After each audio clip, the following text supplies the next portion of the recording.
Voici 3 tragédies qui arrivent aux enfants de Dieu qui ne lisent jamais des livres. 3 tragédies. Tragédie numéro 1. Ceux qui ne lisent jamais des livres vivent des souffrances périmées.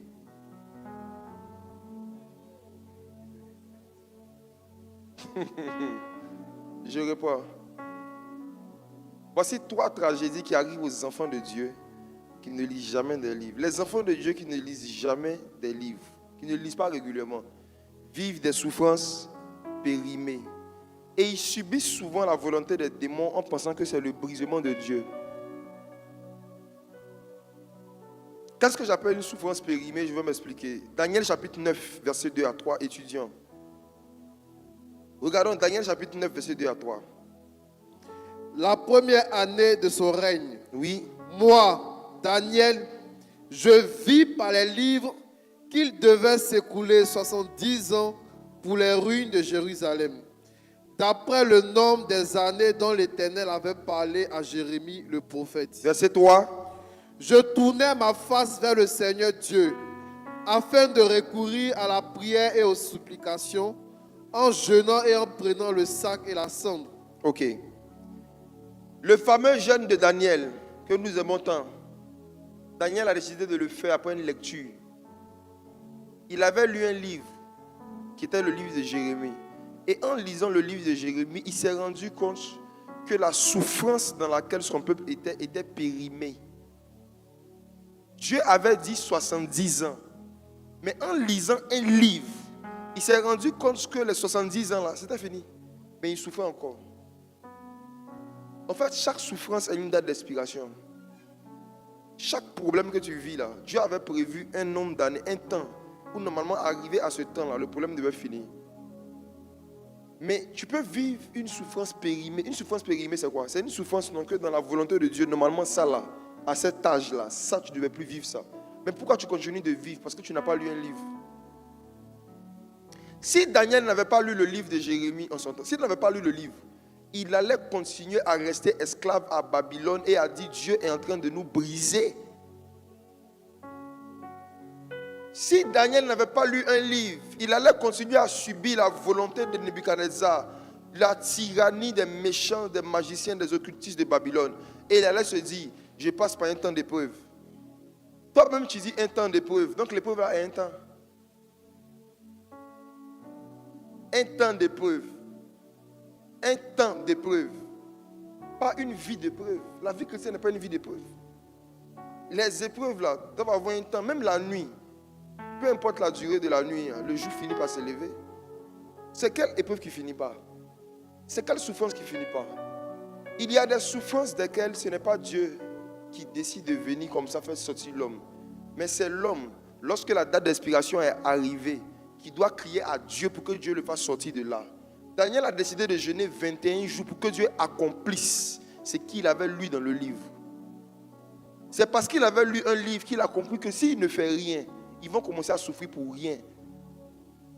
Et il a décidé de jeûner pendant 21 jours.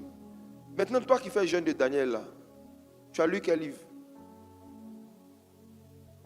Non, soyons pragmatiques.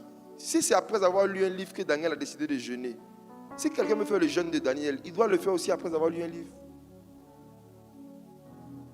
Sa motivation pour jeûner est venue d'un livre. Pour toi, ça vient de quoi? Jeûner beaucoup sans lire beaucoup, c'est faire beaucoup de régimes. Vous pensez vraiment que même Jésus, quand il allait faire les 40 jours de jeûne, il a fait 40 jours sans lire? C'est parce que Jésus lisait beaucoup que dès que Satan est venu lui parler, il a cité un verset. Il est écrit. C'est de l'abondance du cœur que la bouche parle. Donc son cœur était rempli des écrits. Voici pourquoi quand Satan est venu attaquer Jésus, il n'a pas dit j'invoque le feu. Il a cité la parole. Tous ceux qui gênent beaucoup mais qui ne lisent pas beaucoup se fatiguent beaucoup. Et malheureusement, dans la spiritualité, le christianisme africain, c'est ça. Les gens sont capables de pouvoir se réunir pour prier pendant 3 heures, 4 heures en battant les mains.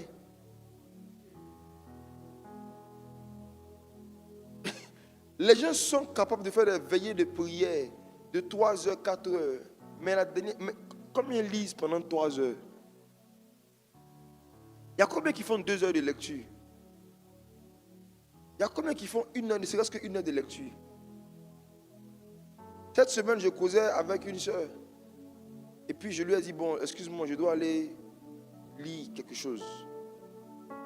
Elle m'a dit, tu finis dans combien de temps? J'ai dit, je finis dans 4 heures de temps. Elle dit, tiens, sa réaction l'a trahi. Quand elle a fait ça, je ne l'ai pas raté. J'ai dit, c'est quoi? Elle dit, ah, tu as lire 4 heures. Je lui ai dit, quand tu partais au CP1 là, tu partais à l'école à quelle heure? Elle dit 8 heures. J'ai dit, tu faisais le cours de quelle heure? Elle dit 8 heures à 16 heures. Ça fait combien d'heures? Vous ne vous en rendez pas compte. Mais depuis que nous sommes à l'école primaire, le système éducatif nous a habitués à écouter des enseignements pendant des heures. Et puis c'est la même maîtresse, le même visage. Hein. La même personne. Elle seule, elle connaît toutes les matières. Elle seule, elle fait français, elle fait maths, elle fait sciences. On est assis, on écoute. On écoute. On nous chicote, on pleure, on revient. On écoute. Donc en fait, il y a en nous tous la faculté de nous asseoir pendant des heures pour recevoir des informations. Ça y est en nous. Si ce n'était pas en toi, même CPN, tu n'allais pas supporter. Tu peux t'asseoir pendant des heures pour qu'on t'informe. Mais on est habitué à le faire lorsque quelqu'un est en face de nous. Tu peux décider de faire la même chose avec un livre. Le livre devient le maître. Toi, tu es l'élève, tu t'assois en face du livre et tu laisses le livre t'enseigner. Tous ceux et celles qui ne cherchent pas à apprendre cette discipline, je vous dis la vérité, ils vivent des souffrances périmées. C'est en lisant certains livres que vous allez découvrir qu'il y a des choses que vous vivez là. Vous pouvez faire telle chose simplement pour sortir de ça. Daniel dit, moi Daniel, regardez le verset 2.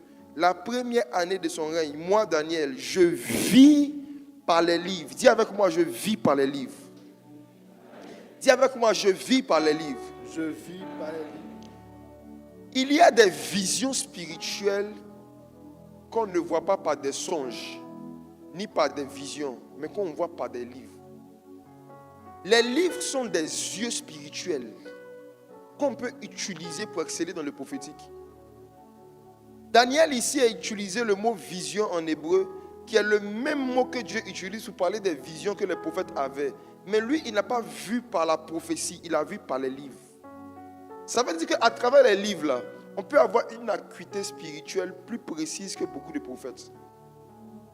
Il y avait des gens, Shadrach avait le don de prophétie, mais Shadrach n'avait pas vu que les 70 ans étaient écoulés. Meshach marchait avec Daniel. Il interprétait tous les songes et toutes les visions, mais il n'a pas su que les 70 étaient en train de finir. Daniel a vu ça par des livres. Il y a des choses que vous avez besoin de voir. Si vous ne les voyez pas, vous n'allez pas avancer. Mais beaucoup parmi vous, vous voulez voir par les songes. Il y en a qui veulent voir par des songes. Il y en a qui veulent voir par des visions ouvertes. Daniel dit, moi Daniel, je vis par les livres. Ça veut dire qu'il y a une catégorie de visions que Dieu veut nous donner, mais qu'il a décidé de nous donner qu'on va commencer à lire, c'est tout. Pendant que tu seras en train de lire certains livres là, tu peux tomber en extase. Moi, ça m'est déjà arrivé. Pendant que tu es en train de lire certains livres là, tu peux t'endormir et puis commencer à avoir une conversation prophétique avec le Saint-Esprit. Pendant que tu es en train de lire certains livres, ton intelligence peut être éclairée, illuminée sur une chose. Quand on va avancer, je vais vous expliquer que tous les livres, quand vous les prenez, je vais vous montrer comment on mange un livre. Quand on prend un livre, ce n'est pas toujours dans le but de lire tout du début à la fin. Ce ne sont pas tous les livres qu'il faut lire du début à la fin. Il y a des livres là, c'est comme une orange. Il y a la peau et puis il y a le jus. On ne mange pas la peau avec le jus. Il y a des livres, tu dois enlever certaines informations. Prendre juste ce qui te concerne et le laisser.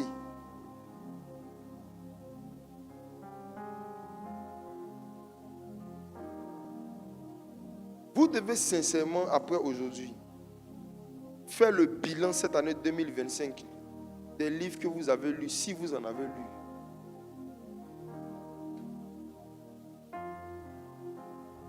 « 12 mois sont passés, tu lis chaque matin tes WhatsApp, tu lis des articles sur Facebook, tu lis des publications. Il y en a ici qui lisent des journaux, il y en a qui sont abonnés à Soir Info, on leur livre le journal chaque matin, les vieux du plateau là. On leur livre les journaux, Fratmat, Soir Info, ils lisent tout, sauf la Bible. Je me rappelle mon premier stage, j'étais au port autonome d'Abidjan, il y a quelques années. Il y avait un vieux, qui avait ouvert la Bible sur Psaume 91. Quand je suis rentré au stage, quand tu rentres dans son bureau comme ça, quand tu regardes sa table, Psaume 91, la première fois que je suis rentré, j'ai été impressionné. Il dit, waouh, papa, il aime la parole de Dieu. Je l'ai salué. J'ai commencé le lundi. Un mercredi, mon patron m'a envoyé dans son bureau prendre quelque chose. Je rentre, je vois encore Psaume 91. Je me suis dit sûrement qu'il est en train de faire une longue méditation sur Psaume 91.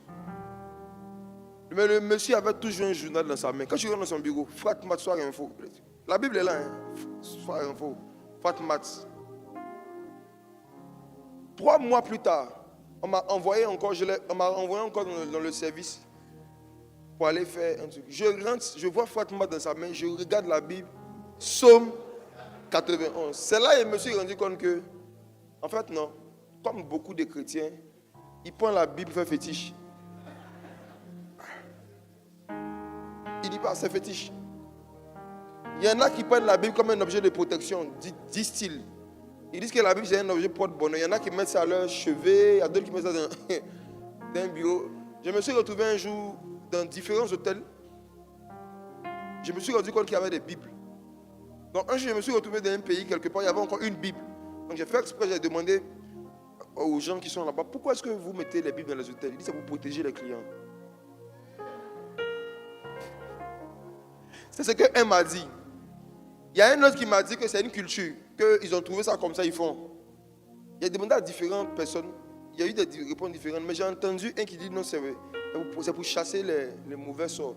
Pourtant, dans la même chambre ou dans le même hôtel où ils ont mis la Bible, il y a des loups masques. Il y a des fétiches, des masques bizarres dans l'hôtel. Mais on met la Bible aussi. C'est le combat quoi.